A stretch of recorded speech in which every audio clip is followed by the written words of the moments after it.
கிறிஸ்துவுக்குள் மிகவும் பிரியமானவர்களே, தின மருத்துவத்தின் மொழியாக உங்களை சந்திக்கிறேன். இயேசு கிறிஸ்துவ நாமத்தில் வாழ்த்துகிறேன். இந்த நாளிலே சங்கீதங்களின் புஸ்தகம் 31:15, என் காலங்கள் உமது கரத்தில் இருக்கிறது என்று தாவீது சொல்லுகிறார்.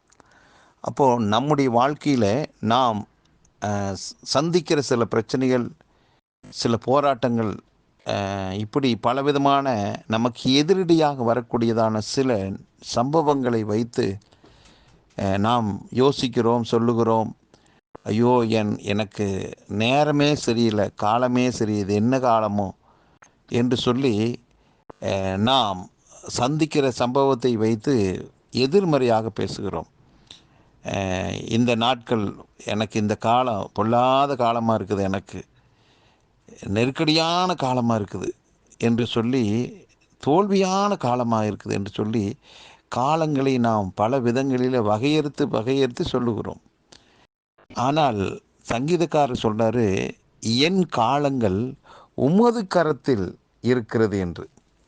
அப்போ ஆண்டவருடைய கரத்தில் தான் என்னுடைய காலங்கள் இருக்கும் பட்சத்தில், அந்த காலம் அவருடைய கையில் இருக்கக்கூடிய என்னுடைய காலம் எப்படி கெட்ட காலமாக மாறும்?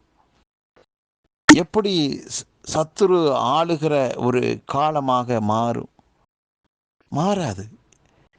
நாம் அப்படி மாற்றி யோசிப்போமே. என் காலங்கள் ஆண்டவருடைய கரத்தில் இருக்கும்போது அந்த காலத்தையும் நேரத்தையும் சத்துரு எப்படி பறிக்க முடியும்? கொஞ்சம் யோசிப்போம். ஆனால் எனக்கு இவ்வளோ கஷ்டம், இவ்வளோ நஷ்டம், இவ்வளோ வேதனை என்று நாம் புலம்புகிறோம். இது என்ன காலமோ, எனக்கு பொல்லாத காலமோ என்று சொல்லியெல்லாம் கேள்விகளை கேட்டுட்ருக்கோம். இல்லை, கர்த்தருடைய கையில் தான் நம்முடைய காலங்கள் இருக்கும்போது எல்லா காலங்களும், எல்லா நேரங்களும் நல்ல காலமும் நல்ல நேரமுமா தான் இருக்கும்.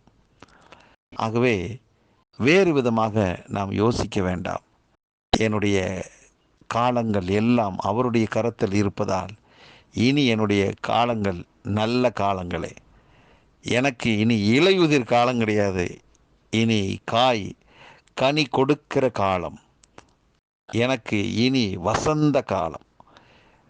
இனி எனக்கு துளிர் விடுகிற காலம் என்று நல்ல காலம் எத்தனையோ இருக்குதுல்ல, அதை சொல்லலாமே. ஏன்னா நம்முடைய காலம் அவருடைய கையில் இருக்கிறதுனால இந்த காலத்தை சத்துருவால அவருடைய கையிலிருந்து பறித்து கொள்ள முடியாதே. உலகத்தில் மனிதர்கள் நேரமும் காலமும் எப்படி இருக்குது என்று எங்கெங்கேயோ போய் அந்த காலத்தை குறித்து, நேரத்தை குறித்து தெரிந்து கொள்வதற்கு காசு பணத்தை செலவழித்து காத்திருக்கிறார்கள். நம்முடைய வேதம் நமக்கு சொல்லுகிறது, தாவீது தன்னுடைய அனுபவத்தில் சொல்லுகிறார், ஆண்டவரே, என்னுடைய காலமெல்லாம் உங்கள் கையில் இருக்கிறது என்று. ஆம், இதை கேட்டுக்கொண்டிருக்கிற யாராக இருந்தாலும் சொல்லுங்க, என்னுடைய காலங்கள் அவர் கரத்தில் இருப்பதால் சத்துரு எனக்கு மோசமான காலத்தை கொடுக்க முடியாது, தோல்வியான காலத்தை கொடுக்க முடியாது. ஆண்டவருடைய கரத்தில் இருப்பதால் எனக்கு இனி எல்லா நாளும் எல்லா காலங்களும் நல்ல காலங்களாகவே தான் இருக்கும், நல்ல நேரங்களாகத்தான். இனி எனக்கு வெற்றியின் காலம், இனி எனக்கு காரியங்கள் கைகூடி வரக்கூடியதான காலம், இனி எனக்கு அனுகூலமான ஒரு காலம், இனி எனக்கு ஆசீர்வாதமான ஒரு நேரம் என்று வாயத்திறந்து சொல்லுவோம். ஒரே ஒரு நிச்சயம், காலங்கள் அவருடைய கையில் இருக்குது. ஏன்னா அவர் நல்லவர், அவர் நமக்காக உயிரியே கொடுத்த தெய்வம். ஆகவே நம்மளை குறித்து அவர் ஒரு திட்டத்தை வச்சிருக்கிறார். அந்த திட்டம் நம்முடைய வாழ்க்கையில் நடக்கும். ஆகவே இனி எனக்கு கெட்ட காலம்னு சொல்லாதீங்க. இனி எல்லாமே எனக்கு நல்ல காலம், நல்ல காலம், நல்ல காலம் என்று அறிக்கையிடுங்கள். ஏனென்றால் நல்லவர்கிட்ட நம்முடைய காலம் இருப்பதால் இனி நமக்கு எல்லாமே நல்ல காலம்தான். ஆகவே நல்ல செய்தியை சீக்கிரத்தில் கேட்க போகிறீங்க, வெற்றியின் செய்தி கேட்க போகிறீங்க, மகிழ்ச்சியான செய்தியை கேட்க போகிறீங்க.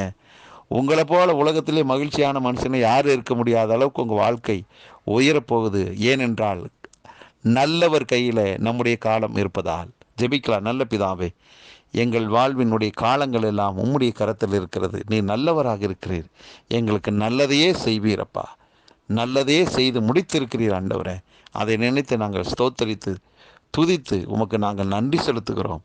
இந்த வார்த்தை கேட்டுக்கொண்டிருக்கிற எல்லாருடைய வாழ்விலும் இனி ஆண்டவரே மகிழ்ச்சியின் காலங்களும் ஆண்டவரே வெற்றியின் காலங்களாக இருப்பதாக.